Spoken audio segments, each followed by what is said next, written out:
Assalamualaikum warahmatullahi wabarakatuh. Basically, tentang data, kita bisa lakukan analisa setidak-tidaknya tiga hal berikut, yaitu deskriptif, kemudian capability, kemudian hipotesis. Deskriptif dan capability itu berkaitan dengan data yang kita miliki. Ada bermacam-macam untuk deskriptif ini bisa kita lakukan. Kemudian capability demikian juga bisa kita lakukan bermacam-macam analisa. Sementara untuk hipotesis adalah menganalisa data yang tidak kita miliki. Kita hanya memiliki data sampel, kemudian kita menduga populasi. Ini yang disebut hipotesis. Mari kita buat suatu contoh sederhana melalui satu set data ini. Pertama, kita plot data ini menjadi suatu kurva yang biru ini yang kita sebut dengan kurva distribusi normal. Jadi data terdistribusi atau menyebar. Anda bisa lihat data ini tidak persis sama. Jadi perbedaan-perbedaan yang terjadi inilah yang kita sebut variasi. Pertama kita hitung rata-rata.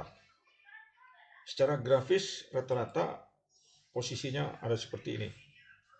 Ini adalah rata-rata. Kemudian standar deviasi. Standar deviasi adalah suatu ukuran jarak sebaran data terhadap rata-rata, dilambangkan dengan sigma. Ini huruf Yunani. Berikutnya adalah koefisien variasi. Ini merupakan perbandingan antara standar deviasi dibagi rata-rata dikali 100%. Jadi semakin tinggi variasi, semakin tinggi standar deviasi, semakin tinggi pula koefisien variasi. Jadi yang paling bagus itu adalah variasinya rendah. Berikutnya adalah CP, CPK, PPK. CP dan CPK ini adalah untuk jangka pendek, sementara PP dan PPK adalah untuk jangka panjang. CP hanya fokus terhadap sebaran, tidak memperhatikan keterpusatan data. Sementara CPK memperhatikan sebaran dan keterpusatan data.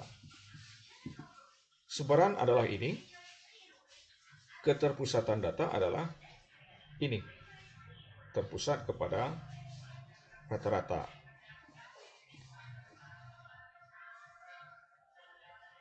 PP adalah untuk sebarannya saja, jangka panjang. Sementara PPK adalah jangka panjang, kita fokusnya adalah sebaran dan keterpusatan. Nah, untuk CPK, PP, dan PPK ini dibutuhkan batas spesifikasi atau toleransi, lower specification limit sampai upper specification limit. Ini ditentukan oleh customer atau manajemen.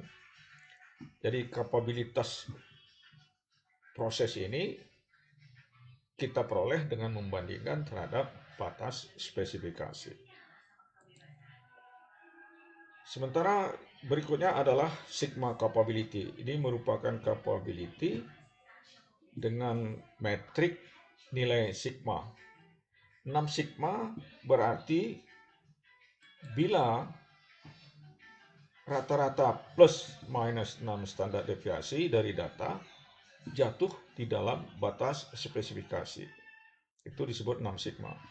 Kalau 3 sigma hanya plus minus 3 standar deviasi saja yang jatuh di dalam batas toleransi. Jadi semakin baik suatu proses, semakin tinggi nilai sigmanya. Semua ini bisa kita hitung secara manual, ada formula untuk itu. Bisa juga menggunakan Microsoft Excel, atau yang lebih bagus kita gunakan software statistik yang bernama Minitab. Demikian, jadi kita bisa simpulkan bahwa apabila kita gunakan sehari-hari di tempat pekerjaan hanya menganalisa rata-rata data saja, itu tidaklah cukup karena tidak menggambarkan tentang proses. Jadi hanya melihat keterpusatan data saja. Sebaiknya kita ikuti dengan menganalisa sebaran data dan capability dari proses. Demikian, semoga ini semua bermanfaat dan berkah dan bisa diajarkan kepada semua operator atau karyawan yang terlibat dalam proses produksi. Assalamualaikum warahmatullahi wabarakatuh.